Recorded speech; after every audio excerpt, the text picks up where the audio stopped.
तो स्वागत है आपका हमारे यूट्यूब चैनल पर। दोस्तों, आज हम लोग सरदार भगत सिंह की बायोग्राफी के बारे में जानेंगे। तो चलिए दोस्तों, वीडियो शुरू करते हैं। सबसे पहले हम उनके जन्म और उनके माता पिता के बारे में जानते हैं। भगत सिंह का जन्म 28 सितंबर 1907 को पंजाब के लायलपुर में बंगा में गांव में हुआ था, जो अब पाकिस्तान में है। भगत सिंह जी के पिता का नाम सरदार किशन सिंह और माता का नाम विद्यावती था।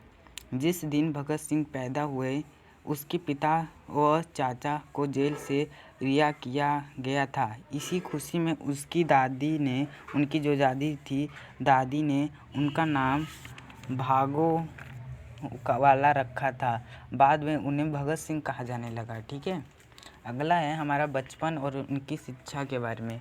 अब हम उनके बचपन और शिक्षा के बारे में जानेंगे। भगत सिंह जी ने अपनी प्रारंभिक शिक्षा अपने गांव में ही पूरी की थी। भगत सिंह हिंदी, उर्दू, पंजाबी तथा अंग्रेजी के अलावा बांग्ला भाषा भी जानते थे। बचपन से उनमें देश प्रेम की भावना कूट कूट कर भरी थी। बचपन में वो उनमें बहुत सारी कूट कूट के देश प्रेम के बारे में भावना बढ़ी थी। एक बार बचपन में भगत सिंह ने अपने पिताजी की बंदूक को खेत में गाड़ दिया। जब पिता ने इसका कारण पूछा तो उन्होंने कहा, एक बंदूक से कई बंदूकें पैदा होगी और इन्हें मैं अपने साथियों में बांट दूंगा। इनसे हम अंग्रेज़ों से लड़ेंगे और भारत माता को आज़ाद करवाएंगे। भगत सिंह बहुत बड़े क्रांतिकारी थे और बहुत अपने देश प्रेमी थे, हमारे भारत देश के, जो कि को गर्व की बात है। क्रांतिकारी गतिविधियों में भाग, अब उन्होंने क्रांतिकारी गतिविधियों में भाग लिया था, उनके बारे में पढ़ेंगे। 13 अप्रैल 1919 को जलियांवाला बाग हत्याकांड ने भारत को बहुत प्रभावित किया। मतलब कि 13 अप्रैल को 1919 को जब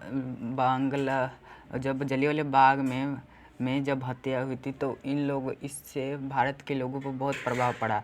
इस दुखद घटना के बाद उन्होंने क्रांतिकारी गतिविधियों में भाग लेना आरंभ कर लिया। बंगाल के नेशनल कॉलेज की पढ़ाई को छोड़कर भगत सिंह ने भारत को आज़ादी के लिए सन 1926 को नौजवान भारत सभा की स्थापना की।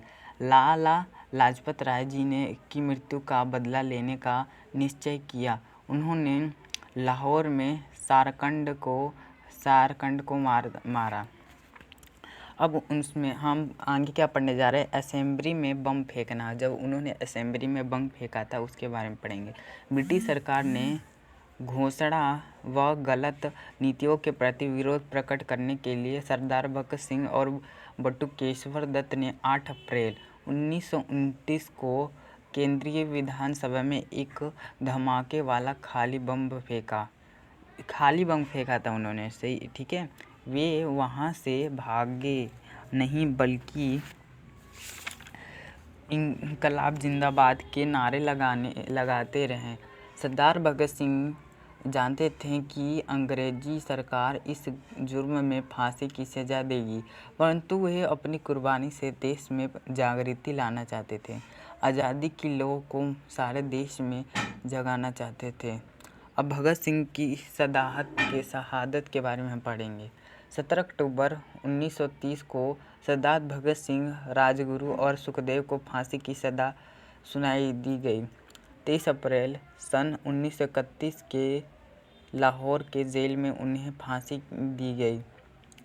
एक बात मैं आपको बता देता हूँ कि जो भगत सिंह थी, उनकी सज़ा जब हुई थी, फांसी की सज़ा उन लोगों की, तीनों जने की, भगत सिंह, राजगुरु और सुखदेव जी की, तो इनकी सज़ा से पहले ही इनको फांसी की सज़ा दे दी गई। क्योंकि अगर उन्होंने पहले सज़ा नहीं दे देती इनको फांसी की सज़ा, तो जो हमारे भारतवासी थे, ये इन्हें फांसी की सज़ा नहीं देते और आतंक मच जाता, बहुत समस्या हो जाती उनके सामने खड़ी, इसलिए उन्होंने पहले ही सज़ा दे दी थी। अब उनके बारे में कुछ और बातें पढ़ेंगे। भगत सिंह को शहीद ए आज़म कहा जाता है। उन्होंने केवल 22 साल की उम्र में ही खुशी खुशी अपने जीवन का बलिदान दे दिया। आज भी सारा देश उनकी कुर्बानी याद करते हुए उनके नाम का नमस्कार करता है।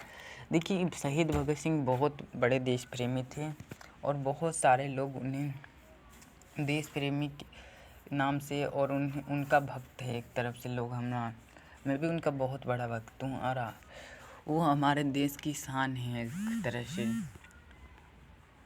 इसलिए हमारा ये कहानी ख़त्म होता है उनके बारे में। ये बहुत अच्छी बातें थी जो मैंने आपको बताई। Thank you.